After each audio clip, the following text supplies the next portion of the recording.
Carla Estrada itinangging hiwalay na ang Katniel. Ito po ay walang katotohanan, sabi niya. Pinalaga ng TV host actress na si Carla Estrada ang kumakalat na balita ukol sa umano'y hiwalayan ni Daniel Padilla at Catherine Bernardo. Ito ay matapos kumalat ang balita na mismo siya ang nagkumpirma na hiwalay na ang kanyang anak na si Daniel sa jowa at ka-love team nitong si Catherine. Ayon sa Showbiz Report ng kolumnistang si Christopher Min na ipinalabas sa kanilang YouTube vlog na Showbiz Now na, kasama sina Romel Chica at Wendell Alvarez ay naiulat nitong hiwalay na ang dalawa at inamin daw ito mismo ni Carla.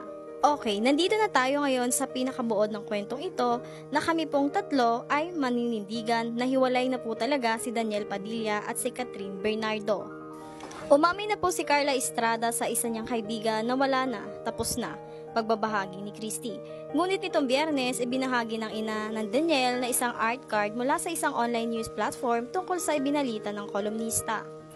Ito po ay walang katotohanan. Kailanman ay hindi ko panghihimasukan o pangungunahan ang personal na buhay ng mga anak ko, saad pa ni Carla. Umani naman ang samot-saring komentong mula sa mga netizens, lalo na sa mga fans ng Katniel ang naturang post ng TV host. Fans deserve to know kung hiwalay na ba o hindi. Kapag may movies yung Katniel, todo support mga fans. I think deserve nilang malaman ang katotohanan, saad ng isang netizens. Comment naman ng isa, Mami Carla, sad talaga kami Katniel fans sa mga lumalabas na balita, pero di po ako naniniwala. Sana po magsalita na ang Katniel kung totoo po ba o hindi ang kumakalat na issue. Isa akong fan ng Katniel kaya sobra akong nalulungkot sa mga isyong lumalabas. Please laban lang Katniel, marami kaming sumusuporta sa inyo, sabi naman ng isa. Matagal nang kumakalat ang balitang hiwalay na sina Catherine at Daniel, ngunit hanggang ngayon ay wala pa ring opisyal na pahayag mula sa dalawa.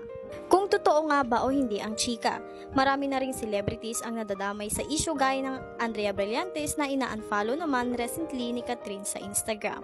At kung nagustuhan mo ang video na to, huwag mong kalimutang mag-follow, like and share para lagi kang updated sa ating mga bagong video.